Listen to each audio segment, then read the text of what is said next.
Assalamualaikum warahmatullahi wabarakatuh. Berjumpa kembali di kanal YouTube Sutarno Azri Adventure.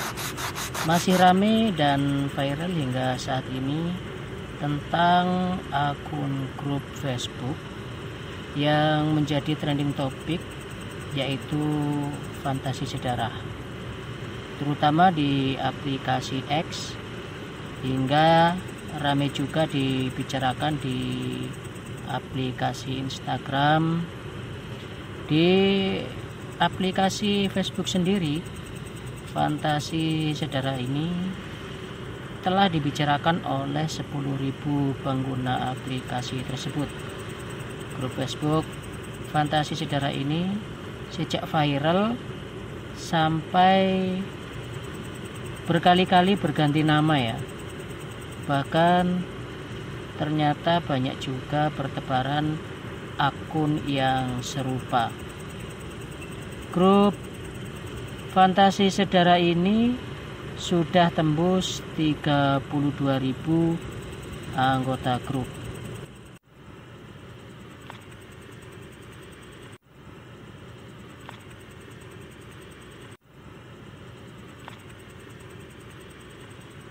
Ini grup bahaya banget. Mereka dengan tidak ada rasa bersalahnya bercerita tentang kesalahan-kesalahan mereka, tentang penyimpangan-penyimpangan seksual mereka kepada antar sesama grupnya. Mereka nggak kenal tempat, bahkan dengan bangganya menceritakan pengalaman-pengalamannya di grup ini. Bahkan dari 2 screenshot yang saya tampilkan di video awal tadi, miris banget dengan kondisi ini. Kenapa bisa terjadi di Indonesia? Pokoknya mah kita harus waspada terhadap anak-anak kita. Pada semuanya kita coba cek handphonenya, kita coba disiplinkan, jangan sampai keluarga kita menjadi korbannya. Dalam hukum Islam sendiri, ya, seseorang yang menjinahi mahramnya adalah yang pantas itu adalah dihukum mati. Berikut yang disampaikan oleh Syekh Muhammad Sholih Al-Munajjid.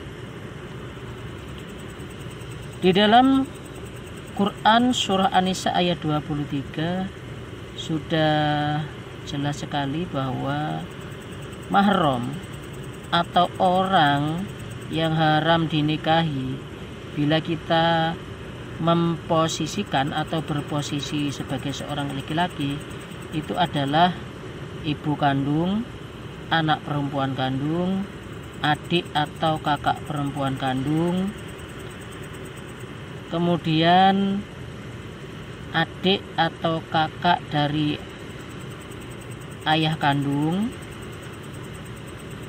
adik atau kakak perempuan dari ibu kandung, anak perempuan dari saudara kita yang laki-laki, kemudian ada anak perempuan dari saudara perempuan kita, ibu yang pernah menyusui kita, kemudian saudara perempuan sepersusuan, ada ibunya istri atau mertua, anak tiri perempuan dari istri yang sudah kita campuri, kemudian adalah menantu ya. Di sini bila kita seorang laki-laki itu adalah menantu perempuan kita. Lalu saudara kandung perempuan dari istri, kecuali mati, itu bisa kita laksanakan ya, pernikahan seperti itu. Padahal sebenarnya kita sudah sah menjadi pernikahan atau sudah menikah. Dan dalam pernikahan, selain daripada rukun tadi yang sudah kita sebutkan itu, ada namanya juga hukum mahram. Jadi tidak boleh sembarangan kita menikah. Tidak boleh sembarangan menikah. Contoh misalnya dalam surah An-Nisa, surah nomor 4 ayat 23, Allah Subhanahu wa taala berfirman, "A'udzubillahi minasyaitonirrajim. Hurrimat 'alaikum ummahatukum wa banatukum wa akhawatukum wa ammatukum wa khalatukum wa banatul akhi wa banatul ukhti wa ummahatukum allati arda'nakum wa akhawatukum minar radha'ah wa ummahatu nisaikum wa rabaibukum allati fi hujurikum min nisaikum allati dakhaltum bihin fa in lam takunu dakhaltum bihinna fala junaha alaikum wa halailu abnaikum alladhina min aslabikum wa an tajma'u bainal ukhtaini illa ma qad salaf innallaha kana ghafurar rahima. Ini kaidah penting dalam menikah. Boleh menikah sama siapa dan tidak boleh menikah sama siapa. Allah mengatakan diharamkan atas kalian mengawini atau menikahi ibu-ibu kalian, ya. Kemudian anak-anak kalian yang perempuan, saudari-saudari perempuan kalian dari bapak kalian, saudari-saudari perempuan dari ibu, saudari-saudari perempuan bapakmu, maksudnya tante, ya. Jadi tante dari pihak ayah, dan saudari-saudari ibumu yang perempuan, tante dari pihak ibu. Nah, ini sebenarnya dalam bahasa Arab ada beda istilah, ya. Kalau saudari ayah istilahnya ammah, ammatun. Biasa orang Arab bilang ammati, tanteku, tapi jelas kalau dia bilang ammah berarti dari pihak ayahnya. Kalau dari pihak ibu khalah, biasa orang bilang khalati, khalati. Jadi teman-teman perlu sosialisasikan, ya. Mulai sekarang kalau sudah ikut pengajian sudah faham pakai istilah itu. Khusus paman dari ayah dipanggil am. Biasa orang Arab bilang ammi, ya. Itu penting. Dan dari pihak ibu dipanggil khal. Ya. Kha, alif, lam, ya, khal. Dan kalau perempuannya tante dari ayah ammatun atau ammati, dan kalau dari pihak perempuan khalah. Kenapa kok perlu dibedakan seperti ini? Pertama karena memang kaidah bahasa Arab begitu. Yang kedua ada hukum syar'inya. Dalam hal berbakti setelah meninggalnya ayah, dari seluruh paman-paman kita yang kita harus prioritaskan adalah am, saudaranya ayah. Jadi paman dari ibu itu datang setelah mereka, mereka lebih berhak kita bakti.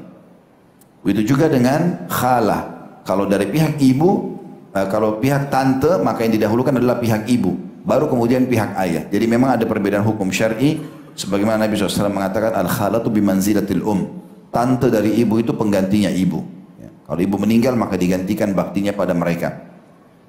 Yang jelas Allah haramkan ibu-ibu kita, haram anak-anak perempuan, haram adalah tante, saudari perempuan, haram juga tante dari ayah, haram juga tante dari ibu.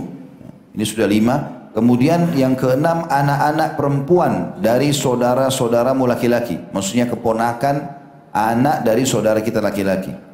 Kemudian yang ketujuh adalah anak perempuan dari saudara-saudaramu perempuan, keponakan dari saudari perempuan. Ya.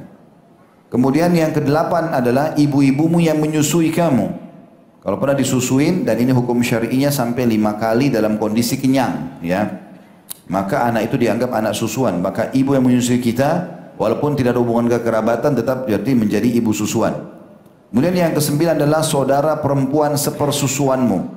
Kalau kita disusui oleh seorang ibu, kemudian ibu itu punya anak perempuan, maka kita tidak boleh menikah sama anak perempuannya, tidak boleh menikah juga sama ibunya.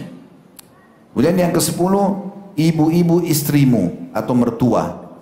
Ya, sekali kita menikah dengan seorang wanita, kalau ikhwah di sini, maka ibunya mahram abadi, walaupun kita cerai sama anaknya. Wa na'udzubillah, ini ibunya tetap saja adalah orang tua kita. Kemudian yang ke-11, anak-anak istrimu yang dalam pemeliharaanmu dari istri yang telah kamu campuri. Khusus masalah ini maksudnya adalah kalau seseorang di antara kita menikah dengan janda, punya anak perempuan, dan kita sudah menggauli si janda itu, maka berarti anak perempuan dia jadi mahram dan abadi. Walaupun kita cerai sama ibunya, nggak boleh lagi kita nikah sama anak mantan istri kita yang janda itu. Tapi syaratnya memang kita sudah berhubungan biologis sama ibunya. Kalau seandainya ibunya belum digauli dan terjadi perceraian atau meninggal, belum sempat berhubungan biologis, maka terbuka pintu menikah dengan anak si janda tersebut.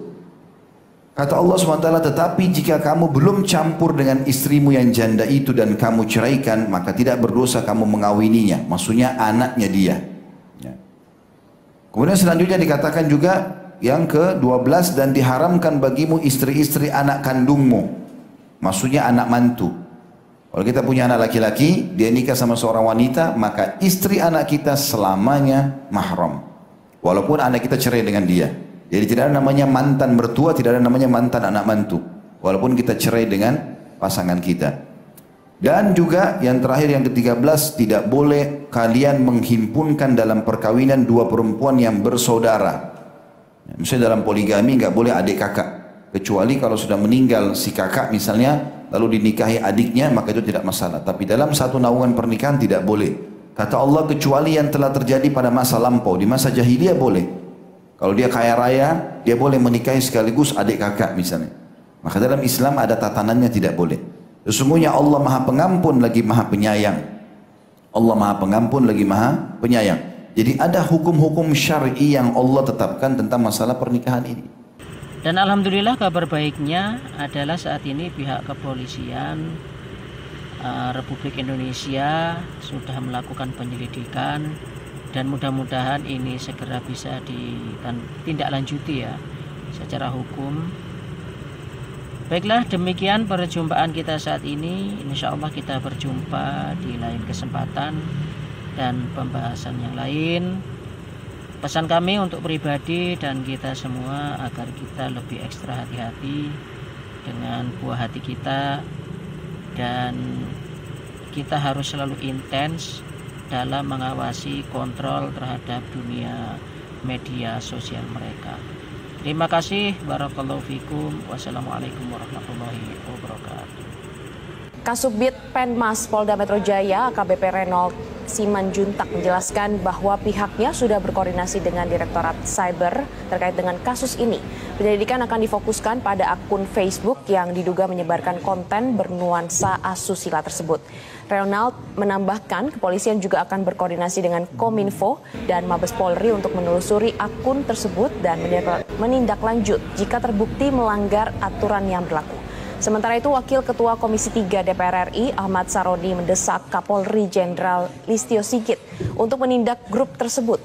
Dia mengatakan grup itu menjijikan, terlebih dapat diakses secara luas. Selain itu, grup itu juga menciderai norma agama.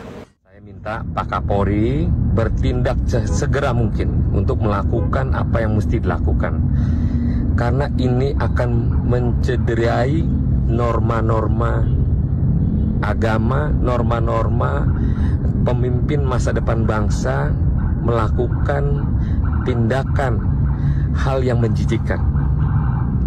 Saya berharap Pak Kapolri bertindak tegas dan ini harus segera disikapi secara matang agar tidak membahayakan masa depan anak-anak kita.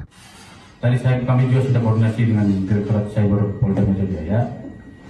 Dan kalau rekan-rekan juga lihat di